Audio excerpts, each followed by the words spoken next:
Hello दोस्तों, रोजगार सवेरा में आपका स्वागत है। आज हम आपके लिए 13 अक्टूबर को बनने वाले मोस्ट इम्पोर्टेंट क्वेश्चन जो आपके एग्जाम पॉइंट ऑफ व्यू से भी इम्पोर्टेंट रहेंगे, उनको लेकर आपके सामने हाजिर है। तो चलिए शुरू करते हैं बिना समय गवाए हुए। पहला क्वेश्चन है, भारत ने किस देश के साथ इस सप्ताह व्यापार वार्ता को फिर से शुरू करने का निर्णय लिया है? तो इसका सही आंसर होगा ऑप्शन बी, अमेरिका के साथ। इससे जुड़े कुछ इंपॉर्टेंट फैक्ट हैं। भारत और अमेरिका के बीच व्यापार वार्ता इस सप्ताह से फिर से शुरू होने की खबर आई है, क्योंकि रूसी तेल आयात की वजह से अमेरिका ने भारत पर टैरिफ लगाए थे, जिस कारण यह व्यापार वार्ता रुक गई थी। दोनों देशों का उद्देश्य व्यापार अवरोधों को कम करना और द्विपक्षीय व्यापार को बढ़ावा देना है। नेक्स्ट क्वेश्चन है, भारत ने रूस को अपनी कृषि व समुद्री उत्पादों की निर्यात को रोकने वाली कितनी गैर शुल्क बाधाओं को उठाने का फैसला किया है? तो इसका सही आंसर है ऑप्शन सी, लगभग 65। ठीक है, इससे जुड़े इंपोर्टेंट फैक्ट हैं, उनको देखते हैं। सूत्रों के अनुसार भारत ने लगभग 65 गैर शुल्क बाधाओं को लेकर रूस से वार्ता शुरू करने का निर्णय लिया है। ये बाधाएं विभिन्न नियमों जैसे प्रमाणन, प्रक्रियात्मक अड़चनों आदि से संबंधित है, जो भारतीय कृषि एवं समुद्री उत्पादों की पहुंच को सीमित करती है। भारत का लक्ष्य इन बाधाओं को दूर करना है ताकि निर्यात सुगम हो और रूस के बाजार में भारतीय उत्पादों की कहां पे बात हो रही है, किसके बाजार में? ये रूस के बाजार में भारतीय उत्पादों की हिस्सेदारी बढ़ सके। ठीक है, नेक्स्ट क्वेश्चन, भारत में सितंबर 2025 में खुदरा मुद्रास्फीति का वार्षिक स्तर क्या रहा है?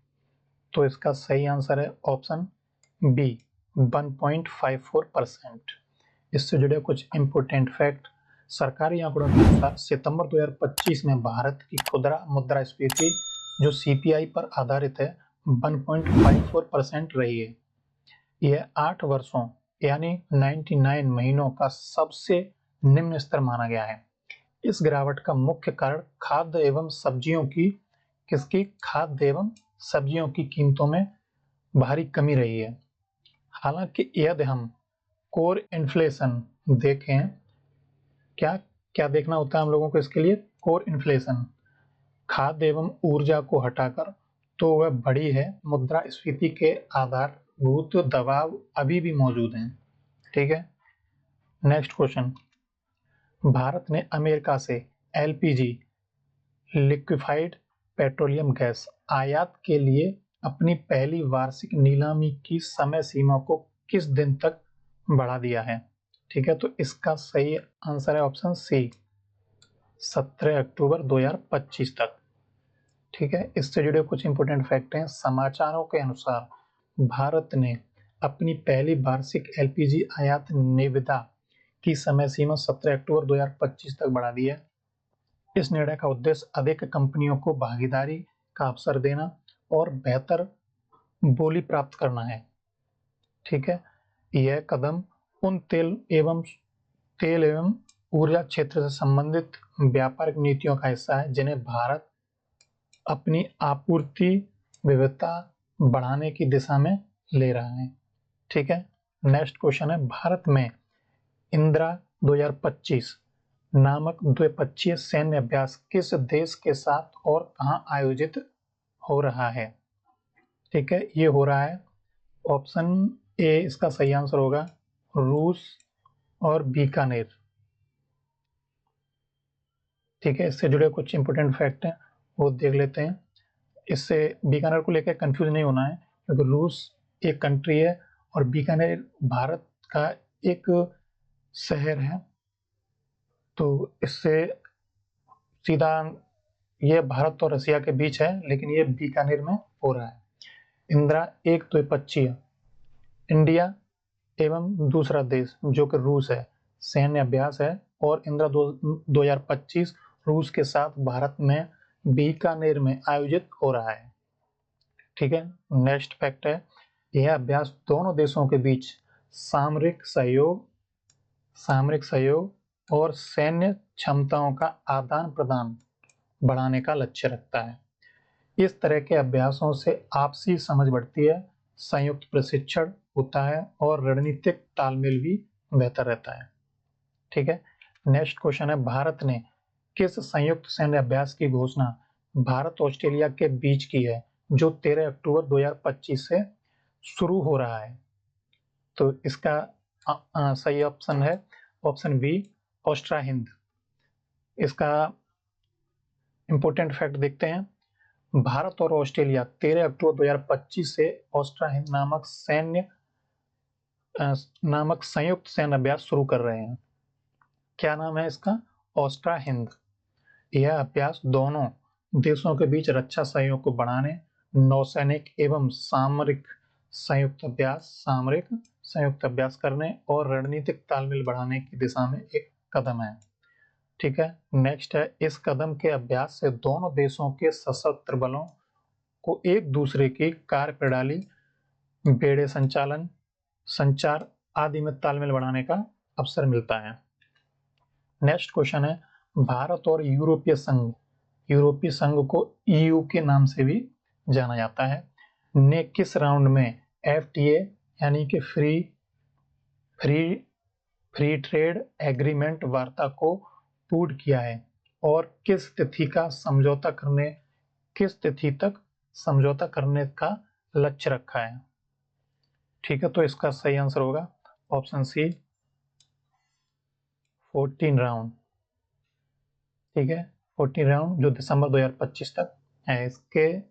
इससे जुड़े इंपोर्टेंट फैक्ट देखते हैं। समाचारों के अनुसार भारत और ईयू ने 14वीं वार्ता पूरी की है। दोनों पक्षों ने दिसंबर 2025 तक यह व्यापार समझौता एफटीए को अंतिम रूप देने का लक्ष्य रखा है। इस कदम का उद्देश्य व्यापार बाधाओं को कम करना, निवेश प्रवाह को बढ़ाना और आर्थिक सहयोग को मजबूत करना है। ठीक है, नेक्स्ट क्वेश्चन है, भारत ने किस देश में अपनी काबुल मिशन को पूर्ण दूतावास यानी फुल एम्बेसी स्तर पर अपग्रेड करने का निर्णय लिया है? तो इसका सही आंसर है ऑप्शन ए, अफगानिस्तान में। ठीक है, इससे जुड़े कुछ इंपोर्टेंट फैक्ट हैं। भारत ने काबुल अफगानिस्तान में अपनी मिशन को वर्तमान स्तर से पूर्ण दूतावास में अपग्रेड करने का निर्णय लिया है। यह कदम भारत के अंतर्राष्ट्रीय कूटनीतिक दृष्टिकोण में अफगानिस्तान के साथ संबंधों को गहरा करने की दिशा में माना जा रहा है। इस अपग्रेड से भारत को अफगानिस्तान में शिक्षा, स्वास्थ्य, विकास आदि क्षेत्रों में बेहतर भागीदारी का अवसर प्राप्त होगा। ठीक है, नेक्स्ट क्वेश्चन है, भारत ईएफटीए के बीच व्यापार एवं आर्थिक साझेदारी समझौता टीईपीए कब लागू होने वाला है? तो इसका सही आंसर है ऑप्शन ए, 1 अक्टूबर 2025। इससे जुड़े कुछ इंपोर्टेंट फैक्ट देख लेते हैं। जानकारी के अनुसार भारत और ईएफटीए के देश कौन कौन से हैं? उसमें आइसलैंड, लिechtenstein, नॉर्वे एंड स्विट्जरलैंड। इन देशों के बीच टीईपीए, जिसे मतलब trade and economic partnership agreement, 1 अक्टूबर 2025 से लागू होगा। ठीक है, इस समझौते में दोनों पक्षों ने अधिकांश वस्तुओं पर शुल्कों को हटाने या घटाने, ठीक है, हटाने या घटाने मतलब या तो एकदम कम हो जाएगा, नाम मात्र रह जाएगा, या बिल्कुल ही शून्य कर दिया जाएगा, कि सेवा, व्यापार और निवेश को आसान बनाने की व्यवस्था की है। साथ ही इस टीईपीए में सतत विकास, पर्यावरण एवं श्रम मानकों से संबंधित शर्तें भी शामिल हैं। ठीक है, नेक्स्ट क्वेश्चन, भारत सरकार ने गगनयान मिशन के किस चरण को सफलतापूर्वक लॉन्च किया है? तो इसका सही ऑप्शन है C, flight test vehicle abort mission 2। इससे जुड़े कुछ इंपोर्टेंट फैक्ट हैं। इसरो ने FTV-A2 flight test vehicle abort mission 2 को 11 अक्टूबर 2025 को सफलतापूर्वक पूरा किया है। इस परीक्षण में अंतरिक्षयान की क्रू सेफ्टी सिस्टम यानी एस्केप सिस्टम का परीक्षण किया गया था। यह भारत के पहले मानव युक्त अंतरिक्ष मिशन गगनयान का एक अहम चरण है। इस सफलता के बाद 2026 की शुरुआत में क्रूड मिशन की तैयारी शुरू होगी। ठीक है, नेक्स्ट क्वेश्चन है, किस देश ने हाल ही में ग्लोबल ग्रीन फाइनेंस अलायंस की पहल का नेतृत्व शुरू किया है, जिसमें भारत भी भाग ले रहा है? तो इसका सही आंसर है ऑप्शन डी, सिंगापुर। इससे जुड़े कुछ इंपोर्टेंट फैक्ट भी देख लेते हैं। 10 अक्टूबर 2025 को सिंगापुर ने global green finance alliance GGFA की स्थापना की है, जिसमें भारत, जापान और UAE इसके फाउंडिंग पार्टनर्स हैं। ठीक है, इसका उद्देश्य क्या है? इसका उद्देश्य है विकासशील देशों में हरित परियोजनाओं के लिए निजी निवेश को आकर्षित करना। GGFA की प्राथमिकता रिन्यूएबल एनर्जी, सस्टेनेबल ट्रांसपोर्ट और बायोडायवर्सिटी कंजर्वेशन, ये इसके 3 प्राथमिकताएं रहेंगी। ठीक है, नेक्स्ट क्वेश्चन है, भारत की किस कंपनी ने 12 अक्टूबर 2025 को दुनिया की सबसे सस्ती सॉलिड स्टेट बैटरी का अनावरण किया है? तो इसका सही आंसर है ऑप्शन ए, ओला इलेक्ट्रिक ने। इससे जुड़े कुछ इंपोर्टेंट फैक्ट भी देख लेते हैं। ओला इलेक्ट्रिक ने 12 अक्टूबर 2025 को 150 वाट 150 वाट पर केजी डेंसिटी वाली सॉलिड स्टेट बैटरी लॉन्च की है। यह लिथियम की तुलना में 30% अधिक कुशल और 40% सस्ती है। इस कंपनी इसे 2026 की शुरुआत में अपने इलेक्ट्रिक स्कूटरों में उपयोग करने की योजना बना रही है। कब से? 2026 की शुरुआत में। किसमें? इलेक्ट्रॉनिक स्कूटरों में उपयोग करने की योजना बना रही है।